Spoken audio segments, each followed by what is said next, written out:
Before you jump, it's the scariest thing in the world. You're shaking, you're second-guessing yourself. But the second your feet leave that cliff, it's just, you've never been more present in your life. There's nothing quite like being able to fly.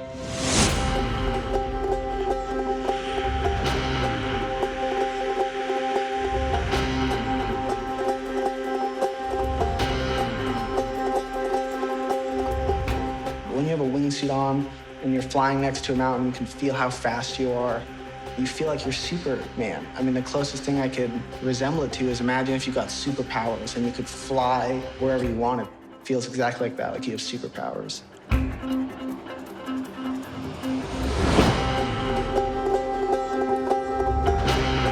It's a shame that it comes with all these risks, losing friends. But that's really not what it's about. It's about just living to the fullest extent. I love it. I can't stop.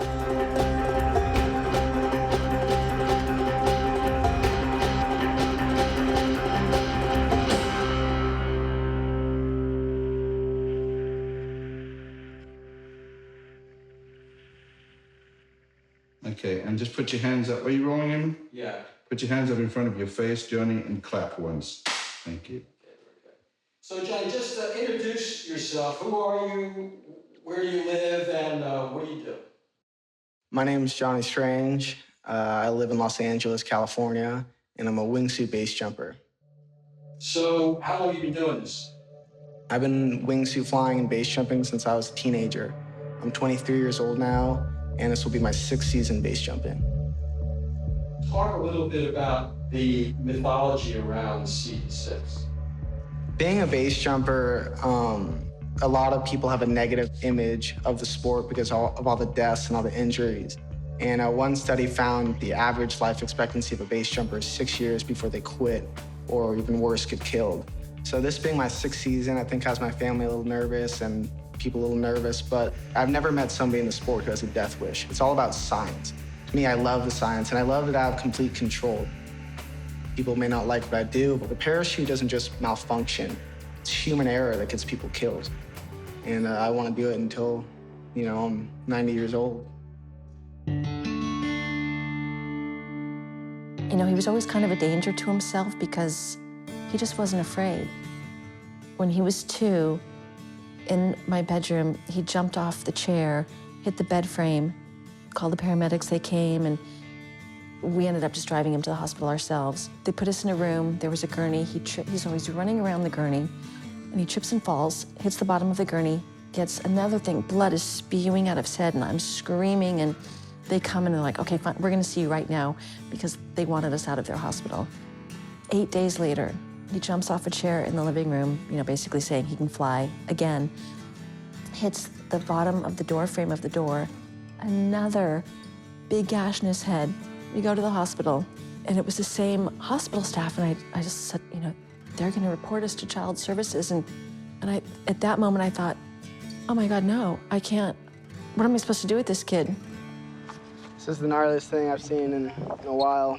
I don't know if this video can do it justice, but that's a pretty hardcore gap with some concrete at the edge. If anyone can do it, it's gonna be Trevor's fucking crazy ass. We're gonna go for it, see what happens. I'm Trevor Jacob, I'm 22 years old, I'm Johnny Strange's best friend, and I am an Olympic athlete in the discipline of snowboarding. My first memories of Johnny was when we were younger, just to go out and see what we could physically accomplish, because it was just like this strong brotherly bond that was just there. Trevor and Johnny grew up together, being kind of the wild boys that, everybody in the Malibu area talked about. They were just, 2 peas in a pod. I would say Johnny was a living legend among his friends. I think among some of the parents, he was probably their worst nightmare. He told me all the time that fear is just an emotion. Johnny just did things. Johnny did things that other people thought couldn't be done. Super positive, so full of energy. Johnny's just, he's a force of nature. Every time you see Johnny and there's something that he's excited about doing, he's gonna give you the quintessential Johnny, which is a clap of the hands, and then a rub of the hands, and then a big ass grin. Dude, this is Stoke. Good friends, good adventures. He's always, living life to the fullest and being the most adventurous he can and loving life along the way. I don't know if you've seen pictures of him at his graduation from high school where he lit a cigar on stage and walked across. And the people in the audience, half were laughing and half were mortified. I see the kids walking and Johnny's coming up. I'm like, oh, he's not, oh, he's doing that. Johnny Strange. He lights up a cigar and blows smoke right as he's getting his diploma. And I'm just, part of me, part of me as the administrator is mortified. The other part is like, oh my God, did he just do that? Oh my God, he just did that. We were on a boat and he went to the front of it and made that pose and took a picture of it. And then, how many years later, maybe 4 or 5 years later, against my wishes, he and his sister went paragliding. And you look at the man in charge of the flight, and he's looking at the camera smiling. And you look at Johnny, and he's doing the same pose, arms out, eyes closed, face up. And it's the same pose that when he's wingsuiting, it's the same pose. And he'd been doing that pose, ever since he was 4 years old. Every little thing he did was working up to was just leading him right into being a wingsuit pilot. So how did this all begin for you? You've been an adventurer, you've been a climber. Tell me a little bit about your history. It all starts with my parents. My parents were both hardcore adventurers.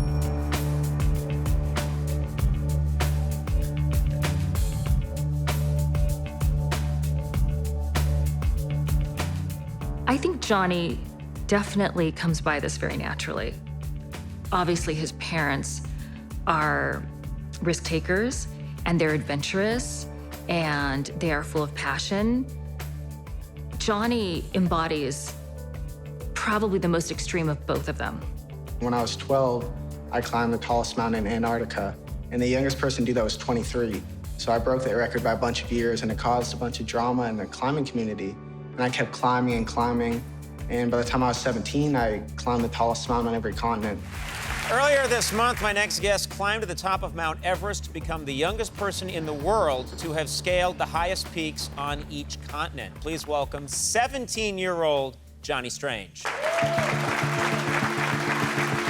When did you start climbing? When I was 12, my dad was going on this big expedition because both my parents climb. And, I was like, I want to come.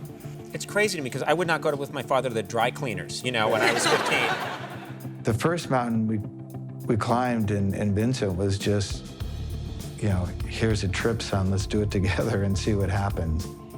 But I found this article about that climb, and it reminds me of how young Johnny was when he was 12. He still has his bowl haircut and his coat's too big for him, but you can tell on his face, even from this picture, that he's serious about doing this mountain. I met Johnny.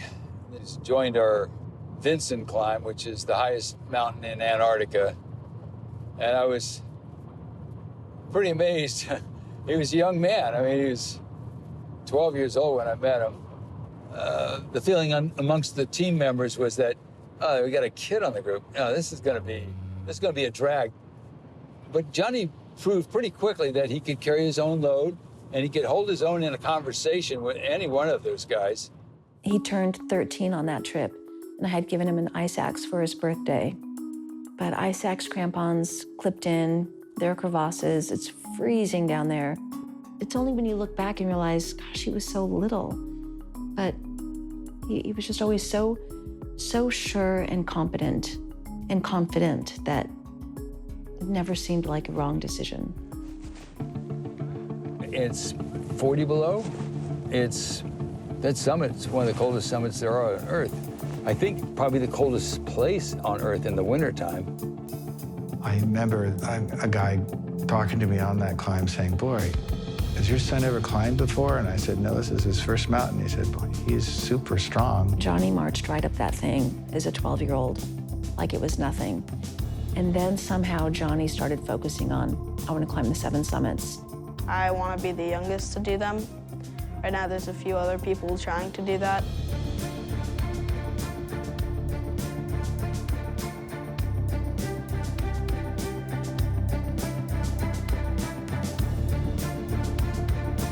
You have climbed 7 of the highest peaks. Now, was Everest, Mount Everest, is that the hardest? Yeah, I think Everest is the hardest just because the mental aspect.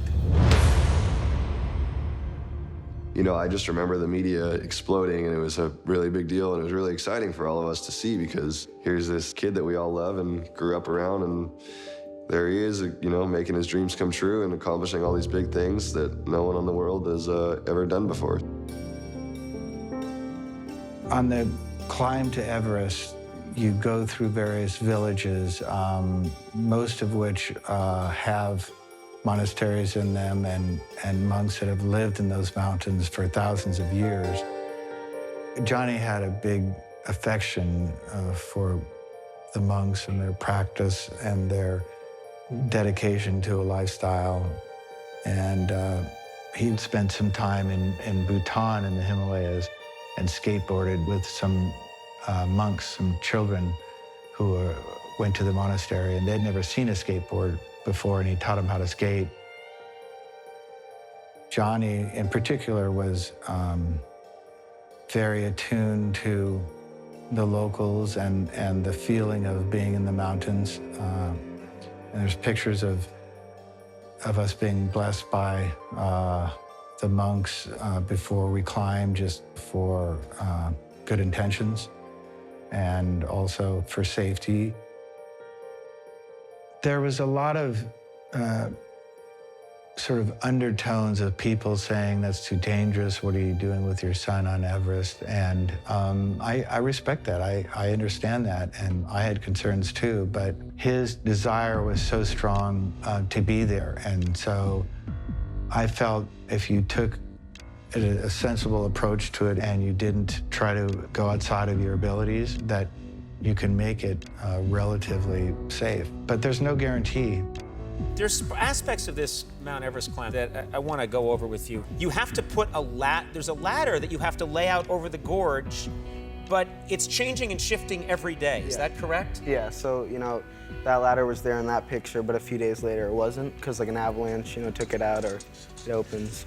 Do you bring the ladder with you? Who's bringing the ladder up there? Is there a Home Depot at the summit? It's very dangerous, and a lot of people don't make it through there. In fact, one of the things that happened on our trip was when we were leaving base camp prior to our summit attempt, there was a giant collapse of a piece of ice that fell about 5,000 feet onto the base of the ice fall. It swept across like a thunderous noise. And unfortunately, there was a few climbers who were out there at 10 in the morning, which is too late to be out in the ice fall. And one of them perished, was knocked out of his boots, and they never found him. His boots were sitting there. It's enough to unnerve even an experienced guy like myself. So for Johnny, I think it was a big challenge.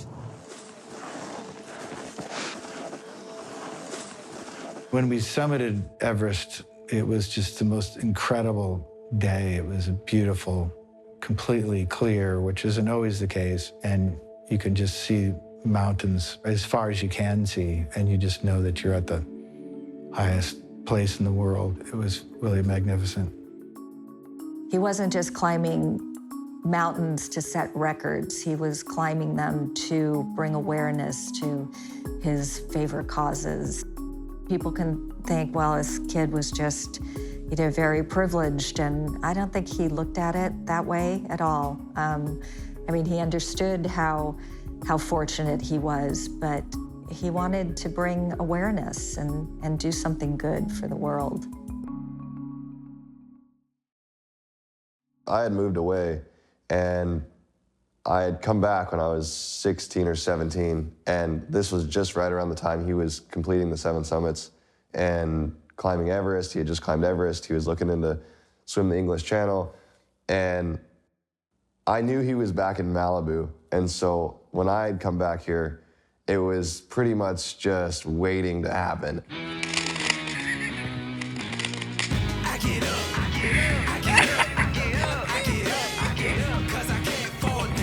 There was a period of time that Trevor and Johnny, they were just doing crazy stuff.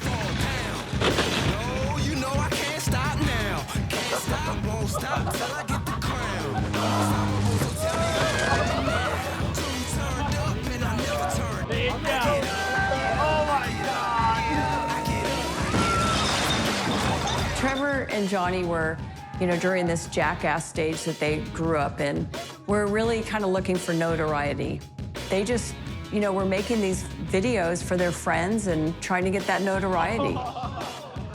From 16 or 17 on, it was just, I was the one that he would call when he wanted to get something adventurous done, and he was the one that I would call. For example, he would call me and tell me he wanted to go down the 101 freeway on a skateboard. Somehow through the woodworks, it just came out that, hey, there's a steep part of the 101 over there by Moore Park. Let's just get on the freeway, start in the shoulder, and just merge onto the freeway going full speed. The traffic is literally going like everyone's going 75 miles an hour at least. That's the steady speed. And all of a sudden he just merges into the freeway to, into the slow lane. He ended up getting so far ahead of me that I actually had to start catching up and, weaving through cars to get back up to him. And I remember, because I was driving a manual car, that I just remember just trying to shift as fast as I could to try to get up and, catch up to him on the freeway. He got up to pretty fast. I mean, I think he was going like 50 or 60 by the time we were up to speed, and he was just cruising down the freeway looking around, and people at cars are, waving and flipping him off and doing whatever, so that was a fun day. I was having a lunch date, and my phone kept ringing and kept ringing. I was like, oh, I'm sorry. And so finally, lunch ends, I get back in the car and I call Johnny. Johnny, what? And he said, the school might be calling you. I was standing on top of a car. 5, it's illegal and just plain dangerous tonight. The search is on to find a teenager caught street surfing in Malibu. I turn on the TV and those things that flash. Malibu teen car surfing, news at 6. And I just looked at him and I said, are you kidding me? Well, David, photographs of the person who was street surfing were taken by someone riding on a school bus here on Pacific Coast Highway. They were then sent to the Lost Hills Sheriff's Station, where authorities there were immediately alarmed and concerned that anyone would want to hop onto the roof of a car traveling at a high rate of speed. Identified by classmates as Johnny Strange, this is the same kid said to be the youngest person to climb Mount Everest. But nobody is celebrating this hike. It's like 6:30 in the morning. We're driving down PCH. Johnny gets bored, I guess, because, sitting in the passenger seat, he's like, Julia, he goes, there's a Malibu High School bus behind us. Let's moon them. And I'm like, these kids are 13 years old. You're not mooning them. He starts to stand up. I'm like, Johnny, stop, hitting him while I'm driving. Stop, Johnny. He goes, okay, fine, I won't moon them. Rolls down the window, looking at the bus, climbs out. I'm just like, what, Johnny, what the fuck? Screaming. I was down in court, and somebody said, I think that's your son on the national news. And, unfortunately it was. But, one of the discussions we had about that is I said, Johnny, what you don't want to happen is to have copycats, because other people could do that and someone could get hurt. And you better tell people not to do this. Hey, how's it going? It's Johnny Strange. I would like to apologize for car surfing earlier today. I really regret it, because if anybody ever followed my actions and did what I did and got hurt, I would forever feel responsible. I'm sure he threatened his life to never do it again. And then, of course, I heard afterwards that he had done it numerous times. I was like, Johnny, I'm so glad I didn't know. But all these things, all these canyons that I didn't know about that he was skateboarding, and it's always the same thing, faster, faster.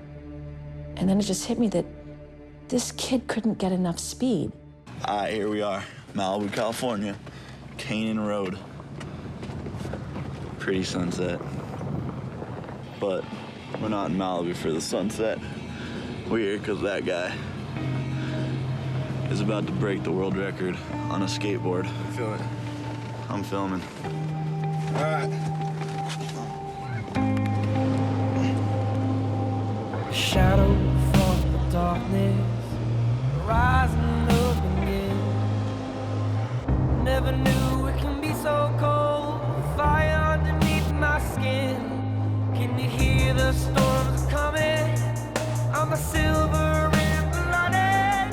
There's a spark in me. There's a spark in me. Can you hear me? Yeah. I'm listening to this song right now, and it's like a really sick song, so we're gonna need to go a lot faster. All right. They say I'm a dangerous man. Better run fast as you can. Don't you look back. Every bone in my body's bad. Studies of adolescents show that if I think my friends are watching, I do stuff that is totally different than if they would never know what I did. And the sad thing is, the adolescent period involves 2 to 3 times the likelihood of having permanent damage to your body or death due to something that an adolescent did.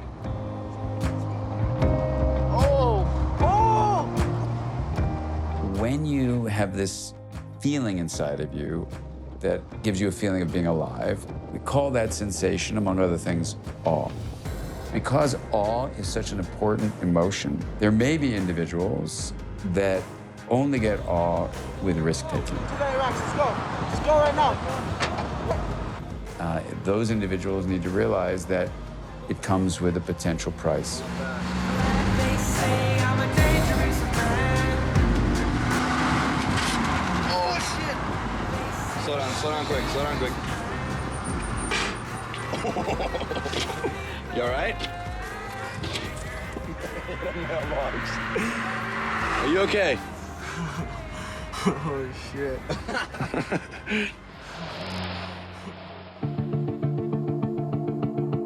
My whole dream, I always wanted to fly.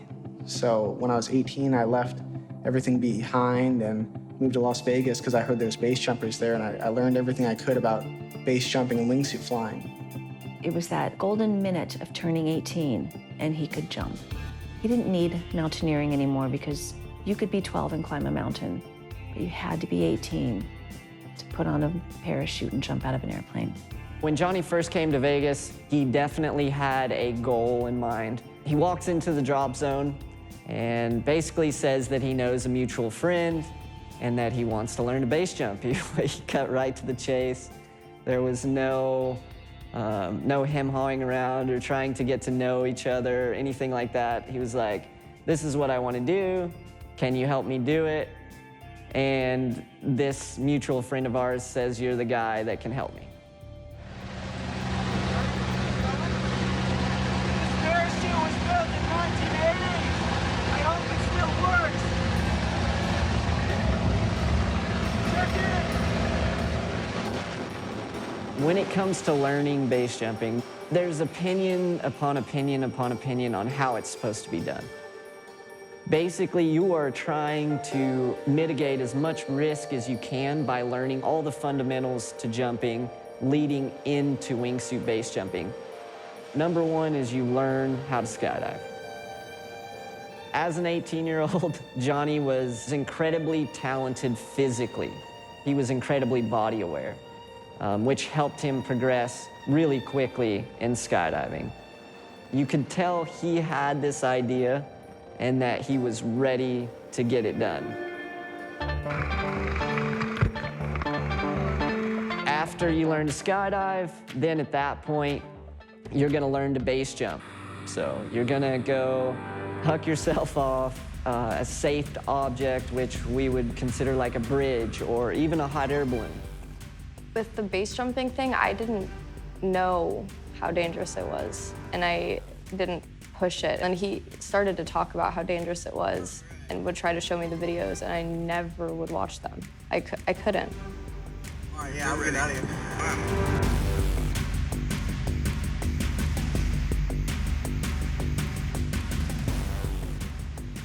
Yeah, he was just wired differently than most of us.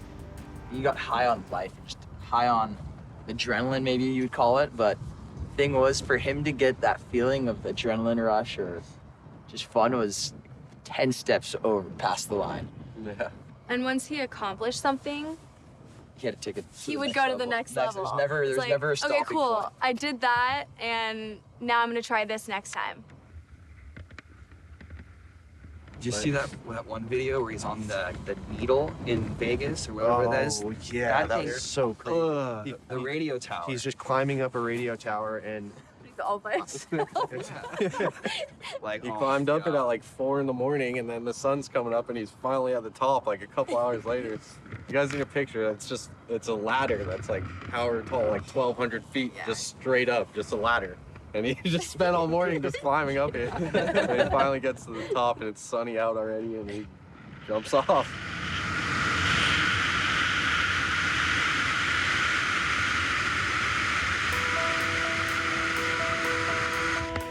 No part of it was he in fear or scared or any of that. So half the footage is like him running and just like trying to get away and then pack his parachute. That was crazy. Didn't he use like car mats to throw over barbed wire to get through like one fence to get to the next? His brain's wired differently, you know. It's what made him jump off cliffs. It's what made him climb the tallest mountains. It's what made him surf huge waves, ride a skateboard down a hill that's way too steep, you know. Johnny knew no bounds. He would just do it. And at the time he started jumping, he was also after the goal of the Explorers Grand Slam, which is the 7 summits plus the North and South Pole.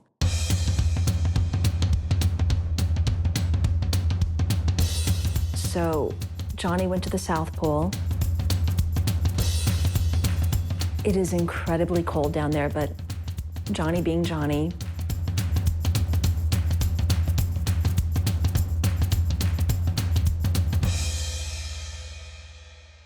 but the next thing was to go to the North Pole, and he wanted to jump out of a helicopter, parachute out, and land. My name's Johnny Strange, and I'm here to skydive into the North Pole. If everything goes right, it should be good. Because if not, I'm gonna smash into the ground. I was dead set against it because a group of guys had tried to do it at the South Pole, and their parachutes froze, and they never opened. So all these people jumped, and you know, that was a complete catastrophe. Everybody could say, oh yeah, it's dangerous, you could get hurt, you're an idiot. But everybody dies eventually, and I'm just trying to live my life to the fullest. The night before he was to take off, Johnny was real excited, and I sat down, we talked a bit. One of the problems, as you may or may not know, at the poles, there's less atmosphere than there is at the equator. So if you're using an altimeter, it's going to be off, and it could be off by several thousand feet. One of the things I was trying to stress at that point was, you only live once. Let's make it good, but let's make it long at the same time. You mentioned earlier that you have a great love of life and that you want to be around having fun for many years. I salute that. I want to be an old man with cool stories. That was the only time that I was sick with worry, and that I just thought this can go horribly wrong.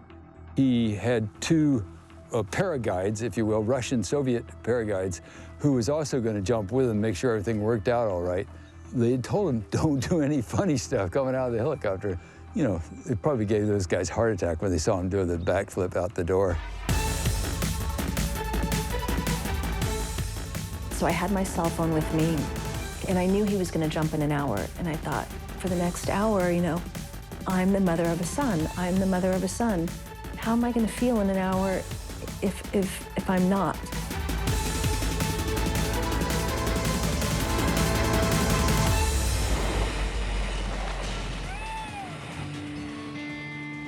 You're alive, my friend. Sure enough, the phone rings. Hey, Mom, it's Johnny. Just wanted to call you and tell you I'm still alive. I'm at the North Pole now. Just got dived in. So that's another record that he has. But I just remember thinking, I never, ever really want to do this again. I don't want to be in this position. So I first met Johnny while skydiving in Paris Valley, California. I didn't actually know anything about his accomplishments until, man, years later. I just was jumping with him, and he was a fun guy to be around. He was just a regular guy out having fun. But Johnny was fast. The thrill of flying, it's really like no other. Just having the freedom when you jump out, feeling the pressurization of a suit inflate around your entire body. It's so surreal that until you do it, you're not really gonna fully grasp the concept of what it's like to use your body like a fighter jet, essentially. In my own opinion, I can make it as safe as I want to make it, as long as I can control the science. If it's bad weather, I don't jump. And I try to control the variables. And the reason I think why I love it isn't because it's dangerous, it's because it's physics at its purest form. And I love being able to be a part of science and the leading edge. Once you've learned to base jump, once you've learned to skydive, now you can introduce a wingsuit. And in this stage, you're talking 200 skydives. So you're almost talking a year in the sport before you will ever put on a wingsuit. That's basically how you progress. It's a really long, slow process of kind of training wheels to training wheels off to, riding your bike on the highway. So none of us could really figure out how he was paying for things. And then we found out that I guess he was making money posting these videos. We didn't pay for his wingsuiting. He was sponsored, and the parachute he was wearing, a sponsor had given to him. I guess his suits were sponsored. He'd pack a suitcase to go somewhere, and there would be one pair of pants and one shirt at the most. He needed very little, so if you don't require much, you don't need to make a lot. And he made enough to allow him to do his sport. Have fun, stay safe, don't do anything stupid.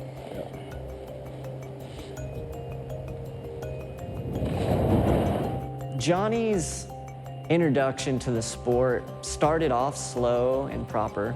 He went to France to learn to fly some wingsuits out there, and that was pretty respectable then. That was kind of the progression that people were leaning towards. You have to keep in mind with Johnny's progression that at that time, there was a lot more cowboy-ish stuff going on. There was a lot more people pushing the limits before they were ready. And who's to say if anyone's ready or not? But after his first trip to Europe, he started trying to progress extremely quickly, in my opinion, and that's my opinion.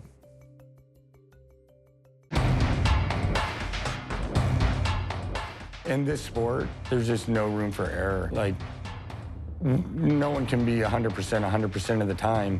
And when you're not, bad things happen. Base jumping is such an underground sport and unregulated that no one really knows how many jumpers, but there's not many of us.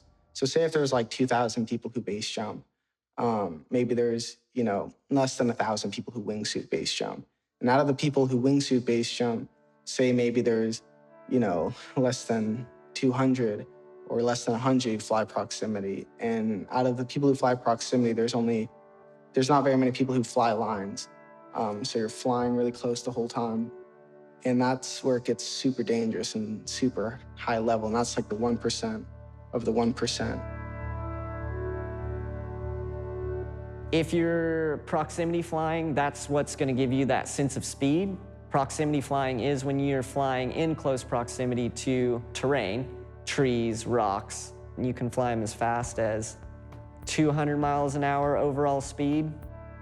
Not only in your wingsuit and you're on a cliff, but you are going to fly towards the mountain instead of away from it. And it's just the most incredible feeling when you're flying next to a cliff and you just have this superhuman feeling.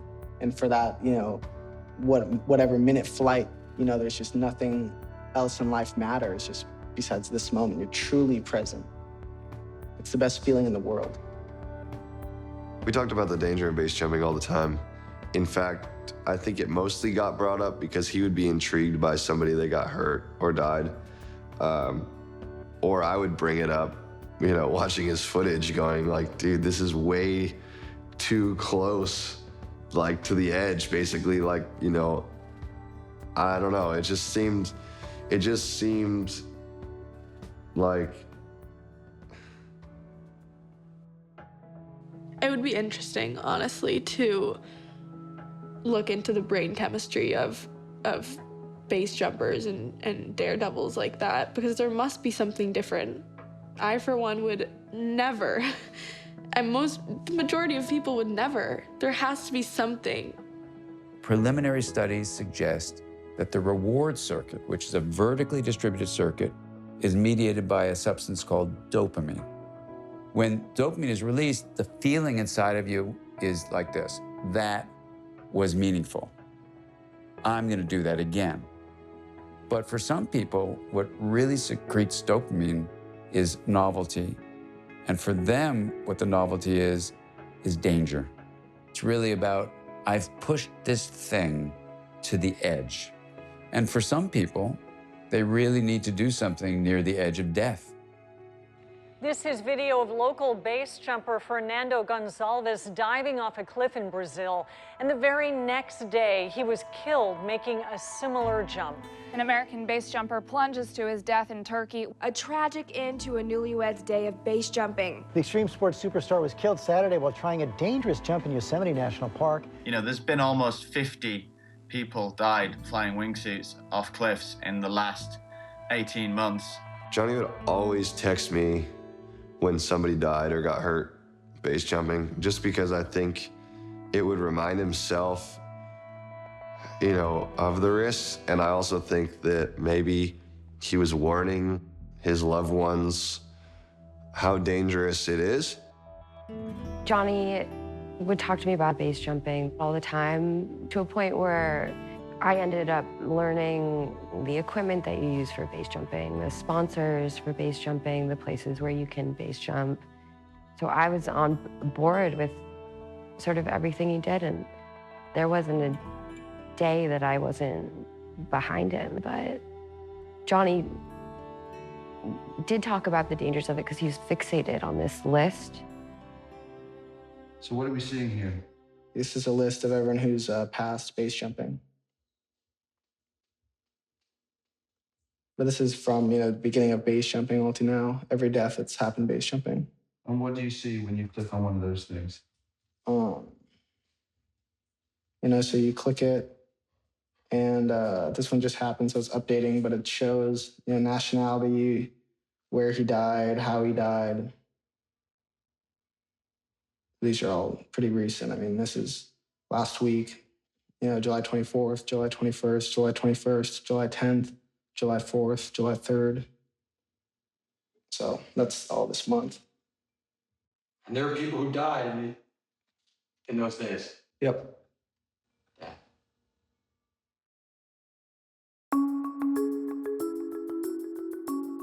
It affects everyone differently when these type of losses happen in our community, you know, and you start questioning what you're doing and why you're doing it. I think people who proximity wingsuit, that sport, how it evolves from, you know, jumping off a bridge, jumping out of an airplane, to, okay, now I'm gonna jump off of a cliff. Oh, now only not am I gonna jump off a cliff, I'm gonna see how close I can fly along the cliff. These guys just keep upping the ante. So if I look at someone who does drugs and first they could do, I guess, 1 line of Coke, and all of a sudden now they need 2 lines of Coke. Well, is that the same thing with wingsuiting? It's, you know, the ante just keeps going up. The wingsuit flying, when he first told me he was gonna do it, you could never say, Johnny, don't do that, or it scares me, or do you know how risky it is, or you've heard about these other people that weren't successful at it. Holding him back wasn't an option. I know that you certainly were not gonna tell Johnny he wasn't gonna do it. Johnny is incredibly focused and strong-minded when it comes to uncomfortable situations, but he's very impatient as far as his learning process. So I took a step back from Johnny, kind of just a step away so he could learn a bit on his own. Cheers. Cheers, boys. Best day ever. Switzerland, France, and Norway are my favorite places to go, but there's really You know, there's places all over to jump. You just gotta go find them. And there's tons of unjumped locations. There's a lot of adventure waiting out there, and I intend to go find it. I met Johnny first time probably about 2 years ago. Definitely one of a kind. Yeah, Johnny's definitely special. Super positive, so full of energy. And he's just good at everything he did. He had said something on Facebook a few months before this trip. Because he wasn't able to rent a car in Europe, he was trying to figure out what to do. And so I offered to drive around in my van. And then everywhere we went, he'd throw out his tent and camp. And then I would sleep in the van. In the morning, we'd pack up, throw everything in the van, and go hike and fly. So that's what we were going to do for the 2 weeks that he was there. About a month before he went to Europe, he had told me about this trip pretty briefly. And he said that he was going to Europe with a friend, and they were going to travel around in a van and hike all the, you know, biggest peaks and fly off of them. But when he talked about it, something just didn't seem right. Like he said it really quick, which caught my attention. Like, oh yeah, we're gonna go to Europe and find the biggest mountains and jump off them. I'm like, okay, like I know that there's more that goes into that. So he sounded pretty rushed about it. And I later found out that he wasn't really talking to anyone about it. And then about 2 weeks before the trip, he was going to jump out of a hot air balloon. That's how, you know, Johnny was training for these base jumps, is because when you're floating in a balloon, there's no forward wind speed like in a plane, and there's no any air like in a helicopter, because you're just floating there. It's silent, and it feels like you're just standing on top of the biggest cliff in the world. So he calls me. I'm like, well, how did it go? And he's like, I had the gnarliest, craziest malfunction of my life. And he was like, it was, you know, so sketchy. You know, it was really close. It was so sketchy, man. It was so sketchy. Like, I almost died. He was headed for the ground and losing altitude quick, and his parachute just wasn't working.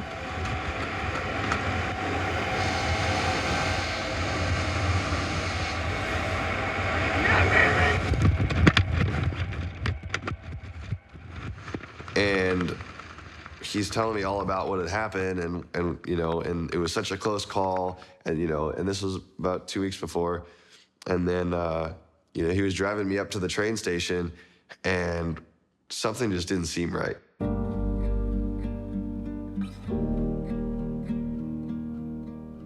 So I stopped him. I said, Johnny, you know, what's up? I said, what's going on? Like, you know, there's something doesn't seem right. You don't seem okay. And he's like, oh, no, I'm fine. But he just seemed down on himself. He seemed like something was, you know, not okay. And I knew he was heading off on his trip, and I didn't know when the next time I was gonna see him was. And I had my camera in my backpack, and so I just decided to pull out my camera and film a clip of us. All right, Johnny is dropping me off at the train station. I'm going train hopping. He's going to Europe to go wingsuiting. And we're just gonna be hardcore in charge the rest of our lives and give no fucks. You heard it from the man himself. But cruising down this highway, living life, enjoying it to the fullest. Every day. Yeehaw! And then about 4 days later, this was probably about 2 days before his trip to Europe, he calls me and he's like, Trevor. I'm like, what? He's like, dude, I lost my passport. And he's laughing. And he was like laughing about the whole thing. And I stopped him on the phone. And I was like, Johnny, I was like, do not go on this trip. I said, these are signs. I said, these are signs, you know, something out there is telling you not to go. When Johnny left to go to Switzerland, I drove him to the airport. I was actually going to meet his father halfway so he could say goodbye to his dad. And on the way, Johnny and I hadn't had a lot of time to talk before this trip because his sister had just gotten married 10 days before, and it was a really busy time for all of us. So finally, I was alone in the car with him, and I said, Johnny, you know, if something happens to you, And he stopped and he looked at me and he said, something doesn't happen. And I said, okay, if you die, it's not just you, it's all of us. None of us are ever going to be okay again. No one you love is ever going to be okay again. And I looked at Johnny and he was crying. And I said, Johnny, you're crying. Don't go. Don't you think this is a bad idea? Why are you crying? I've never seen you cry. And he said, he just sort of mumbled and put his head down. And I said, Johnny, you're crying. And then I started crying. And that was right at the point where we were going to meet Brian. And we got out of the car and I hugged him and we were both crying. And Brian said, why are you guys crying? And I looked at Brian and said, don't let him go. So he got out of the car and he had tears in his eyes and he said, Dad, I love you. And I said, why are you going? You know, why are you doing this? Is there anything I can do to stop you from going on this trip? And he said, no.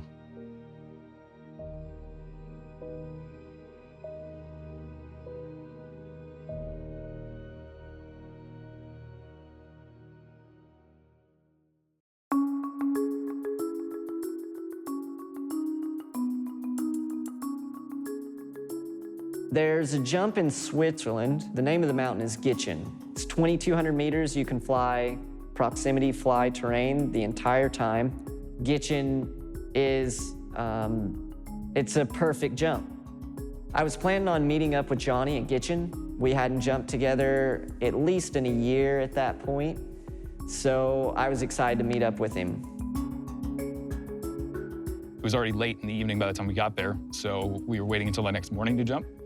And yeah, we spent the evening in a little cafe at the landing area at the bottom, right on the edge of a lake, looking up the terrain, like maps of the terrain to plan out where we were gonna fly, watching videos of other people who had jumped it to see how the exit is and where you could potentially fly. And we ended up camping at the bottom of a little cable car. And so he threw out his little $30 Walmart tent that he was so proud of. Here's Johnny, who's climbed Everest, and he's sleeping in a $30 Walmart tent that was actually lopsided. One side, one of the poles was longer than the other, and we just couldn't get it to stand up properly. So we were laughing about that hysterically, like the night before going to sleep. But yeah, we managed to get it set up, slept in it, and then in the morning, yeah, threw everything in the van and went up for the hike. We had been texting the night before. He was extremely excited about this jump. He had heard a lot about it. By this time, I had told him a lot about it. And he knew it was a really special flight. It was a beautiful morning.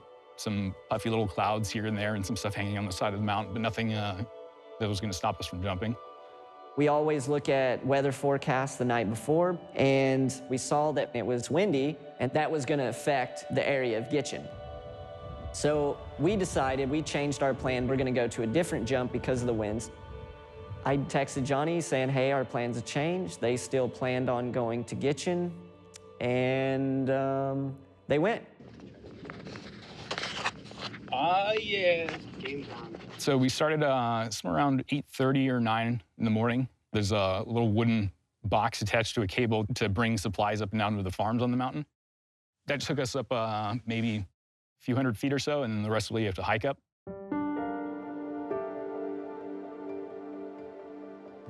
Actually, we didn't see anyone else on the mountain that day, so it was just the two of us. Yeah, on a beautiful mountain with valley below, a lake, snow-capped mountains in the distance. Yeah, it was beautiful. And then about 2/3 of the way up, we started to feel some wind, pretty gusty, but it was also lulling for several seconds to a minute at a time. So when it was blowing, it was blowing pretty hard, but it would also stop for long periods at a time. A lot of times, especially when it comes to wind, you have lulls, like waves, like crests and troughs of waves. You'll kind of mentally time the lulls, which means when the wind is blowing at its hardest to when it's blowing its softest. The technique for jumping in wind is to jump out and stay penciled to keep your wings closed, because with no relative airspeed, you're jumping off in static air with your wings open, the wind can be enough to actually flip you over. And so we kept discussing that over and over while we were getting ready, and then on the exit again while we were standing and waiting for a lull in the wind, about jumping out and staying closed for the first few seconds until you had some airspeed, and then opening the wings and flying. This jump for Johnny was the shortest start that he had done. And what I mean by short start is when you exit a cliff, you have a certain amount of time before there's ground that you would hit if you didn't open your parachute. That can be anywhere from 5 seconds to 12 seconds. So at Gitchin, it is a technical jump. It's 6 seconds to impact. If you stand on the edge of Gitchin and you drop a rock 90 degrees straight down, it's gonna impact in 6 seconds. The suits take at least 2 to 3 seconds to inflate to start flying. So that's putting you extremely low to the ground already from the beginning. Yeah, so we waited for quite a few minutes, fully geared up, cameras filming, waiting to jump, waiting for a lull in the wind. It was fully confident about it. I mean, it was just loving life. We both were. We were both on top of the world. Everything was perfect until it suddenly wasn't anymore.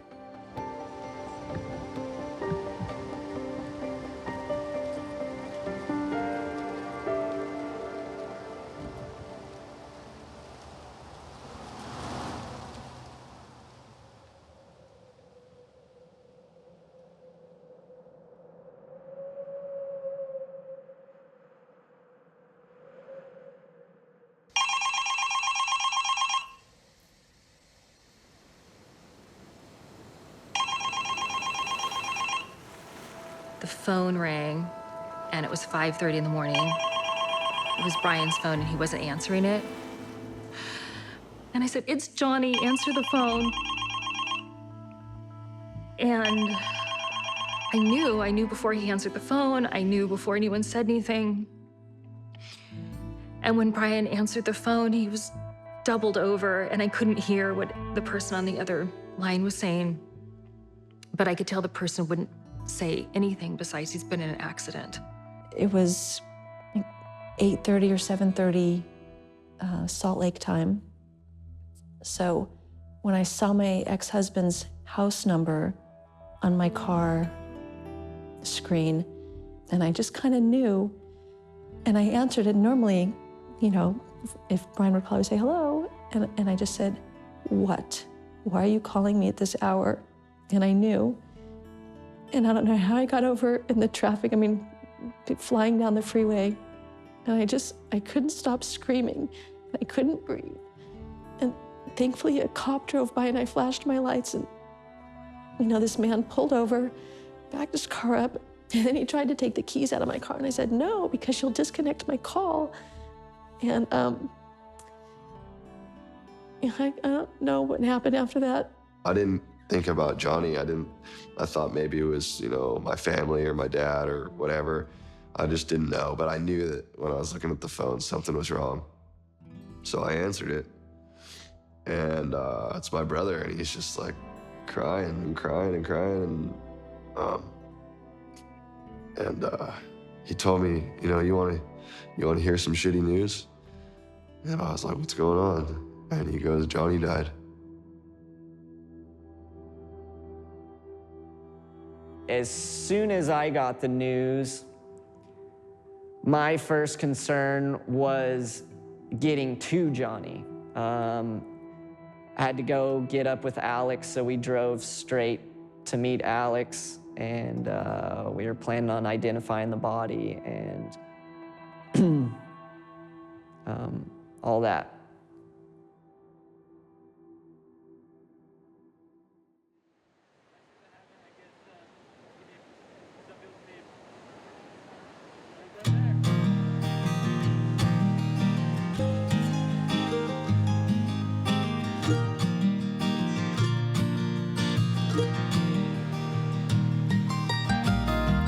It's alright if you cry. I'll be the first to say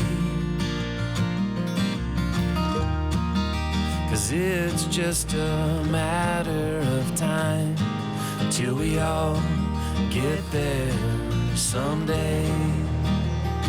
And are you strong enough to stand alone?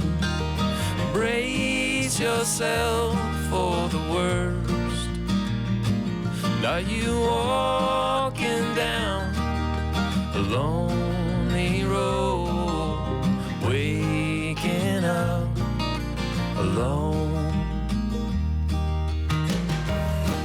Well, life is grand, yeah, but love is hard. And we all have to learn somewhere before we can crawl. And are you strong enough to stand alone? Brace yourself for the worst.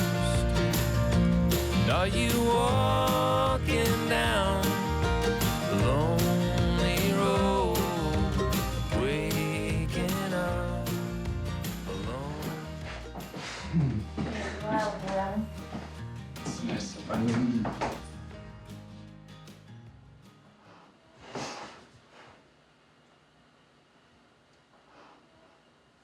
A lot of questions for you. Yeah,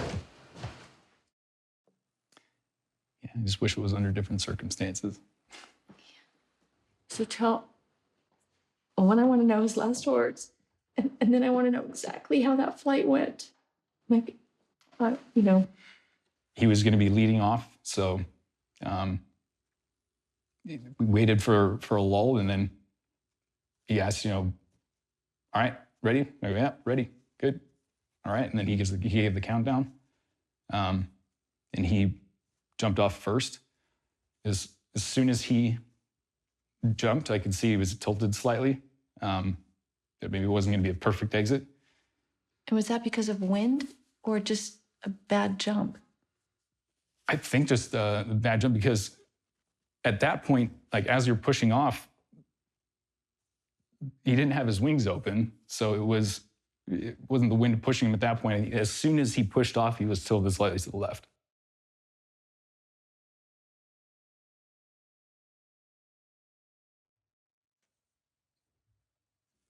And so as I go off, I can see that he's in quite a bit of trouble, because he's definitely going low, like going head low, as we say. So it wasn't until I watched the video afterwards to show the helicopter rescue services where he was that I realized how bad the exit actually was. I didn't realize that he had flipped all the way over. Because he flipped all the way over vertical and straight down for the first 4 to 5 seconds, that he didn't quite have the momentum and the lift over the suit to be able to fly it out. And it was the 8-second mark when he. So you saw him and you filmed him hit. What are you doing then? Well, I had to fly it out. I mean, I had no choice. It crossed my mind for a second. It crossed my mind for a second to open my parachute and land right there, but I knew there was no chance. Yeah. So all that's going to do is put me on the side of the mountain and not be able to necessarily get rescue there quickly, or I don't know what. So I had to fly it out, and I flew for a whole minute and a half before opening my parachute. What are you flying for a minute and a half? What are you thinking when you're flying? That was an out-of-body experience for me. I was screaming in flight because I knew it had happened.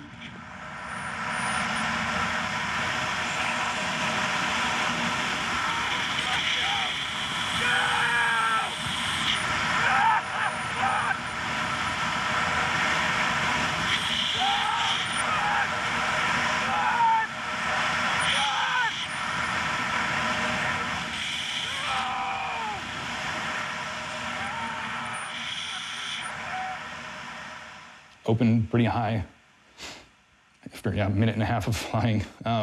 and then landed in the same spot where we had planned to land, at the restaurant where we'd been hanging out the night before, and pretty much collapsed in the landing area.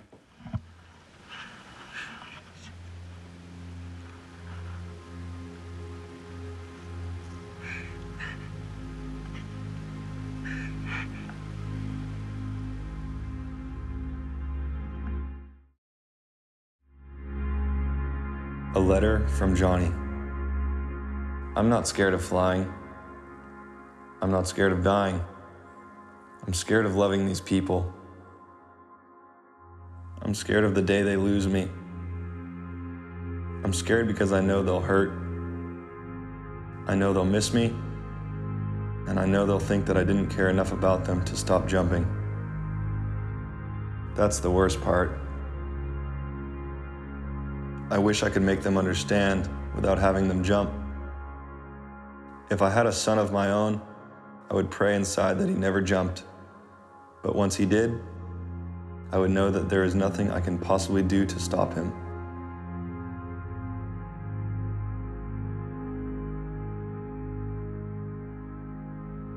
Every time I would text him something related to like base jumping, he just wouldn't respond. Like on July 20th, I said, every time you post a status, I get scared. He didn't respond. I said, hey, Jojo, and he said, hi, Ken. I said, how did your friend die? And he said, rock climbing. And I said, he fell? And he said, no, the rock shot him. He was always, when it came to death, he would just mess around with it. On July 22nd, I said, please stop base jumping. And he just didn't respond to those.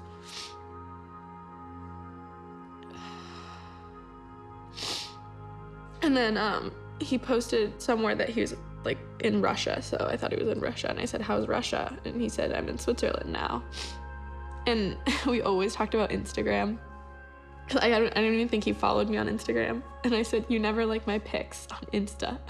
How's Switzerland? And he said, you're an Insta. Did you tell your friends that you're not allowed to talk to boys? And I said, yeah, everyone knows. So you can see even here, I just asked, how's Switzerland? And he won't even acknowledge that. He just refused to talk to me about anything that was real. I don't know, like in my spiritual side, I believe that subconsciously he must have known. And I just think that it was just like too hard for him to look at his little sister and his older sister, who like love him more than anyone on the planet, and Piper, his girlfriend, and say like, I'm doing this and I know that I could die. And if he subconsciously knew that he was gonna die, like how could he respond? What's he gonna say? He wasn't gonna stop. Wingsuiting, and I don't know if proximity makes it worse, but wingsuiting is so addictive that you can't stop. And look at Alex. 6 of Alex's friends have died this year. Alex still flies. Johnny wouldn't have wanted me to stop. None of my friends that have died would have wanted me to stop. And what we do is such an amazing thing, pioneering human flight. So it's such a beautiful thing, and it's given me so much that I don't see myself stopping. It's supposedly more addictive than heroin. It's like we're superhuman. We can do something that most people dream of. Literally everyone, all kids have the dream of flight, and we actually do it. He didn't like being called an adrenaline junkie. He was offended when I even brought up addiction and that maybe that's what's happening.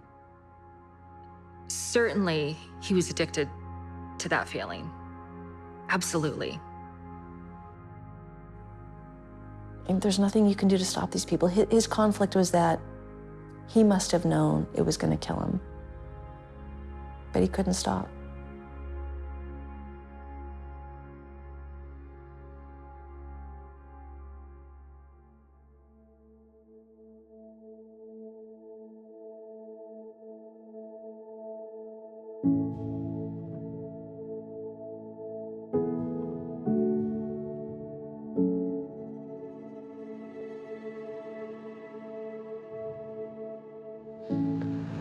I know not why my son was taken from me and my family at the age of 23.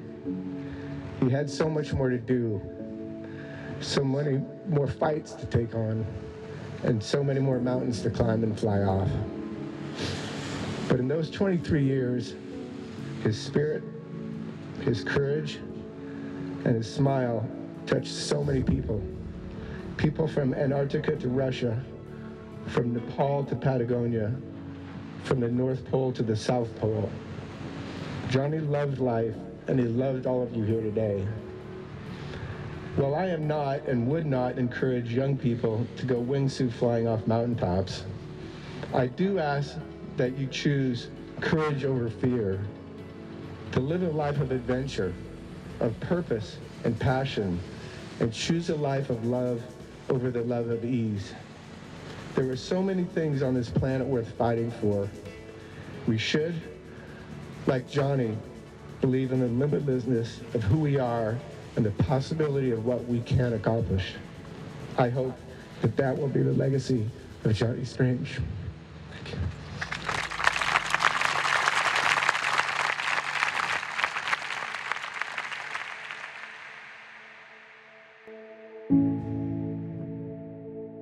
You know, everybody handles things differently. You know, when I have a friend who dies, I open a beer and, you know, rest in peace. But everyone has their own ways of handling it. You're not supposed to focus on the death, you gotta focus on the life.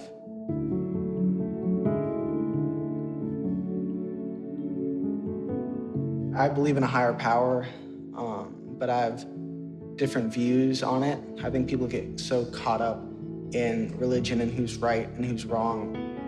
If you want to be, you know, a good person in God's eyes, you got to go out there and you got to try to make a difference. And it doesn't matter what you believe, you have to make a difference, you know, for good.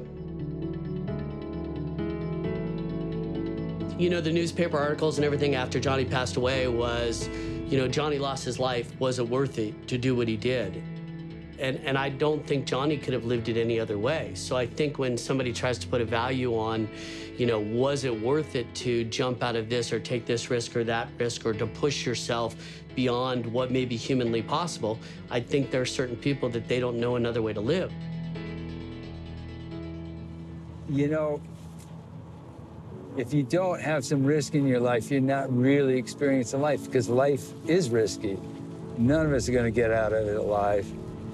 And, you know, to be a ship in the harbor all your days is safe, but that's not what the ship is for. The ship is to sail on the ocean. The ship is to have adventures and to travel the world and to be in storms and to, you know, ride the tide and to have waves crash on you. They're built for that. I don't have a death wish, and I don't think Johnny did either. I think he had a life wish. I mean, he was always so worried about becoming somebody that he wasn't. Like, he never wanted to be a realtor who once was a base jumper and climbed mountains. He didn't want to be like a banker. There was, like, he felt so constrained by that. And so knowing that the peace he must feel and knowing that he got to go out as this, like, complete legend.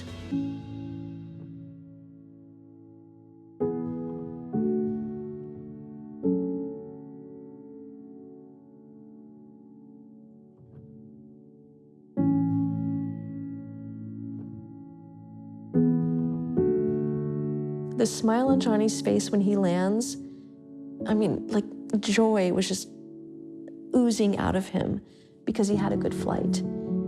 And some people get that joy once, or like the deep, pure joy once or twice in their life, and Johnny had it every time he jumped.